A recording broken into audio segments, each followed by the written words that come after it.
अस्सलाम वालेकुम सजनों ते बेलियो, उम्मीद करना कि सारे दोस्त अहबाब अल्लाह पाक दे फजल ते करम दे नाल हैरियत नाल होंदे। अज दिन है जी बुध दा ते इस टाइम फहरे सियालकोट आसम डोगर साहब दे डेरे ते मौजूद हाँ। ते माशाअल्लाह जी डोगर साहब फिर दोस्तों वास्ते दो टॉप क्लास गावां इस तो अलावा एक कुर्बानी दा बच्चा लैके आए ने। सारे जानवरों की तसल्ली कराने ते इन्हां दा जिहड़ा जायज़ मुनासिब प्यार मोहब्बत वाला रेट है वह भी मालूम करने। डोगर साहब आओ जी सामने जी। अस्सलाम वालेकुम। वालेकुम सलाम भाई, फराज की हाल चाल है जी? अल्लाह पाक दा बड़ा शुक्र है। डोगर साहब तुसी सुनाओ, ठीक हो? सब खैरियत है? शुक्र सोने मालक दा शुक्र है माशाअल्लाह। अन्ने बच्चे लेके आए हो तां वास्ते लगदा खुश हो है। हां जी। किन्ने के लेके आए हो? माशाअल्लाह बच्चे भाई फराज हो गए 45 माशाअल्लाह जी, जबरदस्त हो गया। ते गावां अज दो ही ने? ओ परा भी बजे ने, वो गावां है जी कुछ एक। अच्छा ते चार गावां तो भाई हो गया। ठीक है। माल अगला तो सारा बेच के गए हैं, गावां को 6-7 दे रहा है ना।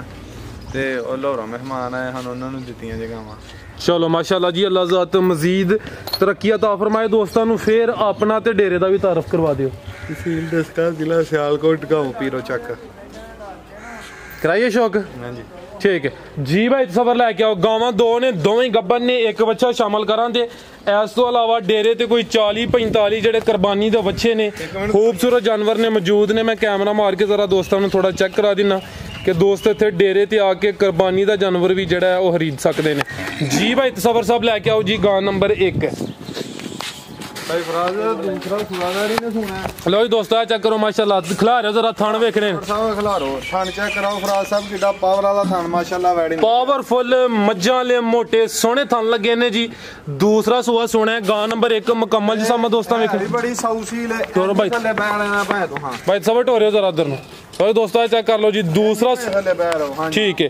ए डोगर साहब किन्ने दिन लिंदी है भाई? भाई फराज वैडी जेडे पिछले मालकां दसी ओदे तो 5-6 दिन घट ने ते माशाअल्लाह वेखो बड़ा सोहना पावर वाला थान लगा है। बिल्कुल जी, यानी कि मालकां दे मुताबिक जेडे मुंह छिकी है, कन्नियां दे दंद कढन दा ये पहले सूए दा 17-18 किलो दा रिकॉर्ड है वैडी दा। ठीक है, कन्नियां दे दंद कढदी है पई जी, मुंह दी छिगी पोटा सिंगे जिवें कलिपियां ही ने। ए चेक कर लो माशाअल्लाह, सिंग भी वेख लेने ने, कन्न भी चेक कर लेने ने। दूसरा सुआ सोना 5 to 7 दिन लिंदी है पई माशाअल्लाह जी। गां नंबर 1 पहले सूए दा रिकॉर्ड भी डोगर साहब दस्सिया। नस्ल की डोगर साहब दी? भाई फराज फ्रीजियन ते चोलस्तानी माशाअल्लाह। थान देखो कि कैसा मज्जा सबर तराग तेरे को वैडी ने सामी जानी नस्ल है तेरे को। बिल्कुल जी माशाअल्लाह जी, सोहने थान लगे ने। नस्ल फ्रीजियन ते चोलस्तानी। लो दोस्तों चेक करो माशाअल्लाह जी। गां नंबर 1 फ्रीज सोहना थान लगा है माशाअल्लाह जी। एंजी गल है, थान दोस्तों फिर वेखने ने। लिबास चेक कर लेना है ले कच्ची इंशाअल्लाह मजीद लिबास करे दी। 5 to 7 दिन लिंदी है पई। गां नंबर 1 फ्रीजियन ते चोलस्तानी जी। डोगर साहब गां नंबर 1 दा रेट? भाई फराज गां कच्ची है, ये रेट मुनासिब ही लावांगे। किसे भरा दोस्त नु पसंद होई 2,40,000 दी वैडी दें। 2,40,000। हां जी ठीक है। अगू भाई सबर ले आओ जी माशाअल्लाह जी। अगे जरा वेखना प्रिंट काफी अच्छा खूबसूरत काले डब ने सफेद कलर च। चेहरा भी दोस्तों वेख लैन। गल्लां नसीबां दियां ने, मुंह छिकी होंदी है बच्ची ते पहिलां बच्ची की प्लस रह चुकी। लो दोस्तों काले थान लगे, काले थान लगे ने माशाअल्लाह। डोगर साहब ही आए ने जी। डोगर साहब सेल ही लाती जी अज। सर अही क्या रिक्वेस्ट की मैं अगू बच्चे भी सेल करने ने, जरा मुकाइए टाइम नाल। अच्छा ये शकरगढ़। लो जी दोस्तों चेक करो जी। नंबर होता ही फराज साहब ये जे नैन दी अख ना सोनी तसल्ला कराओ वैडी दी। आ चेक करो जी। डोगर साहब कह रहे ने कि वैडी इंज जिवें नैन दी अख तो भी सोहनी है। तो माशाअल्लाह खूबसूरती वाकई दी अच्छी है। माशाअल्लाह लिबास करेगी जी जी। आ देखो ना किन्ने दिन लिंदी है भाई? खलोई है कि इंज भाई ये फराज साहब वैडी कोई 8-10 दिन लिंदी है। खिला रहे हैं भाई सबर की गल है? तुसी लगदा अज कोई तबीयत नहीं ठीक दी या कोई रोटी नहीं खाधी? गुस्सा नहीं करना सर खलोते थे। अच्छा खिला रहे हाथे फिर जरा। लो दोस्तों चेक करो माशाअल्लाह जी। ए गां नंबर 2 डोगर साहब किन्ने दिन लिंदी है भाई? भाई फराज 8 to 10 दिन लिंदी है। दूसरा सुआ ने सोना है, काले थन लगे ने माशाअल्लाह जी। मुकम्मल नज़ारा करना है खूबसूरती दोस्तों के सामने। 8 to 10 दिन लिंदी है भी मुकम्मल जिसम दोस्तों वेख लेनी है। पहले वैडी फराज साहब 20+ रह चुकी है। ये नस्ल है डोगर साहब दी चेहरे दी ते चोलस्तानी क्रॉस है। वेखो छोटा छोटा सिंग है, मोटी अख है, जर्सी दा विच नच है। बेटा वेख लो ना, जेडी गल मैं करना चाहना तुसीं करी छड़ी है। आ चेहरा भाई सबर अपना भी चेक करायो ते गां दा भी जरा मेहरबानी तुहाडी। लो दोस्तों चेक करो फ्रीजियन चोलस्तानी ते जर्सी क्रॉस 8 to 10 दिन लिंदी है भाई। दूसरा सुआ सोना है माशाअल्लाह जी। खूबसूरती दोस्तों के सामने काले थन लगे ने जी। गां नंबर 2 मुकम्मल नज़ारा करना माशाल्लाह जी। चीज़ दोस्तों के सामने आ चेक करो जी। जी डोगर साहब गां नंबर 2 का रेट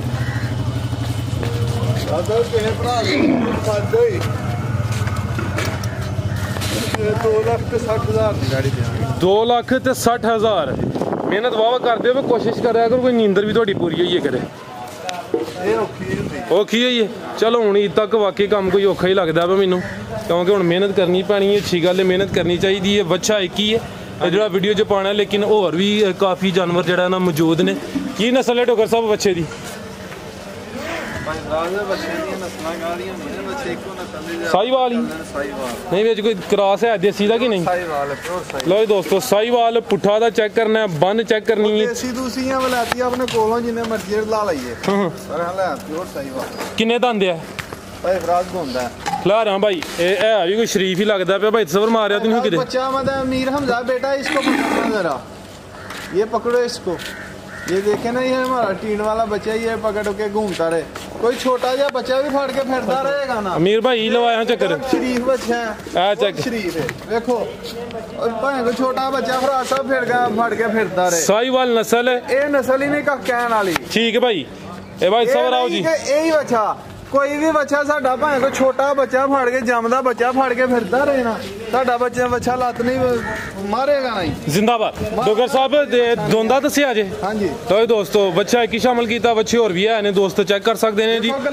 2 दंद बच्चा। होर चीज की गारंटी है, साडे किसी बच्चे ने फीड नहीं पाई होगी। ठीक है। मेरा अपना जाती तैयार किया वंडा है, वो वंडे ने ग्रोथ भी जानवर चंगी करदा ते आप ही तैयार किया वो वंडा।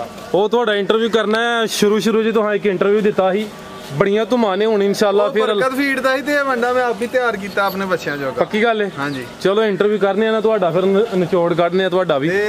ਕੀ ਰੇਟ ਹੈ ਜੀ ਇਹਦਾ? ਤੇ ਚਰਬੀ ਚੁਰਬੀ ਵੀ ਨਹੀਂ ਹੋਏਗੀ, ਇਸ ਚੀਜ਼ ਦੀ ਗਾਰੰਟੀ ਹੈ। ਗੋਸ਼ਤ ਵੀ ਹੀ ਰਹਿਣਾ ਮਜ਼ੇਦਾਰ ਹੋਏਗਾ। ਜਿਸ ਭਰਾ ਦੋਸਤ ਨੂੰ ਪਸੰਦ ਹੈ 1,90,000 ਦਾ ਫਾਈਨਲ ਦੇਣਾ। 1,90,000 ਠੀਕ ਹੈ ਫਾਈਨਲ। ਹੋਰ ਵੇਖਣ ਵਾਲੇ ਵਾਸਤੇ ਕੋਈ ਪੈਗਾਮ? ਗਲਤੀ ਕਤਾਈ ਹੋਈ ਉਹਦੀ ਮਾਜ਼ਰਤ ਚਾਹੁੰਦੇ ਆ ਭਾਈ ਫਰਹਾਦ ਘੁੰਮਣ ਸਾਹਿਬ ਨੇ, ਹੋਰ ਵੀ ਜਿੰਨੇ ਦੋਸਤ ਵੀਡੀਓ ਵੇਖਦੇ ਨੇ, ਸਾਰਿਆਂ ਦਾ ਦਿਲ ਦੀ ਗਹਿਰਾਈਆਂ ਨਾਲ ਸ਼ੁਕਰੀਆ ਕਰਦੇ ਆ ਕਿ ਉਹ ਸਾਡੀ ਵੀਡੀਓ ਨੂੰ ਲਾਈਕ ਕਰਦੇ ਨੇ, ਸ਼ੇਅਰ ਕਰਦੇ ਨੇ, ਕਮੈਂਟ ਜਬ ਨਹੀਂ ਲਾਇਦਾ ਸਾਰ ਕਰਦੇ ਜੀ। ਡੋਗਰ ਸਾਹਿਬ ਬਹੁਤ ਸ਼ੁਕਰੀਆ ਜੀ। ਜ਼ਰਾ ਮੇਰਾ ਦਿਲ ਕਰਦਾ ਪਿਆ ਜਿਹੜੇ ਬੱਚੇ ਨੂੰ ਕੋਈ ਕੈਮਰਾ ਮਾਰ ਕੇ ਦੋਸਤਾਂ ਨੂੰ ਚੈੱਕ ਕਰਾਈਏ। ਦੋਸਤ ਇਹਦੇ ਵਿੱਚ ਗੋਸ਼ਤ ਜਿਹੜਾ ਗੋਸ਼ਤ 11 ਮਣ ਤੋਂ ਉੱਤੇ ਹੋਣਾ। ਠੀਕ ਹੈ। ਇਹ ਸਾਹਮਣੇ ਬੜਾ ਸੋਹਣਾ ਪ੍ਰਿੰਟ ਹੈ, ਇਹ ਚੈੱਕ ਕਰਾਵਾਂ ਵੇਖੋ ਮਾਸ਼ਾਅੱਲਾ। ਇਹ ਚੀਜ਼ ਜ਼ਰਾ ਦੋਸਤਾਂ ਵੇਖਣੀ ਲੱਗੇ। ਸਾਰਿਆਂ ਬੱਚਿਆਂ ਦਾ ਦੋਸਤਾਂ ਨੂੰ ਸ਼ੌਕ ਉਦੋਂ ਕਰਵਾਵਾਂਗੇ ਜਦੋਂ ਇਹਨਾਂ ਦਾ ਇੰਟਰਵਿਊ। ਚਲੋ ਜੀ ਇਹਨਾਂ ਦੀ ਵੀਡੀਓ ਬਣਾਵਾਂਗੇ। ਇੰਟਰਵਿਊ ਇਨਸ਼ਾਅੱਲਾ ਜਲਦੀ ਹੋਣਾ, ਕਰਨਾ ਤੇ ਅੱਜ ਹੀ ਸੀ ਲੇਕਿਨ ਠੀਕ ਹੈ। ਡੋਗਰ ਸਾਹਿਬ ਨੂੰ ਕੋਈ ਜ਼ਰੂਰੀ ਕੰਮ ਹੈ ਇਨਸ਼ਾਅੱਲਾ ਅਨਕਰੀਬ ਜਾਣਾ ਯਾਰ। ਤੁਹਾਨੂੰ ਦੱਸਾਂਗੇ ਗਾਈਆਂ ਦਾ 6-7 ਦਾ ਫੋਨ ਆਇਆ ਤੇ ਮੈਂ ਉਹਨਾਂ ਦੇ ਚੱਲਾਂ। ਚਲੋ ਇਹ ਬਹੁਤ ਸ਼ੁਕਰੀਆ ਡੋਗਰ ਸਾਹਿਬ। ਇਨਸ਼ਾਅੱਲਾ ਅਨਕਰੀਬ ਡੋਗਰ ਸਾਹਿਬ ਦਾ ਬੱਚਿਆਂ ਦੀ ਤਿਆਰੀ ਦੇ ਮੁਤਲਕ ਇੰਟਰਵਿਊ ਆਏਗਾ। ਉਮੀਦ ਕਰਨਾ ਦੋਸਤਾਂ ਨੂੰ ਵੀਡੀਓ ਪਸੰਦ ਆਈ ਹੋਏਗੀ। ਇਜਾਜ਼ਤ ਚਾਹੁੰਦੇ ਹਾਂ ਜੀ। ਅੱਲਾਹ ਹਾਫਿਜ਼।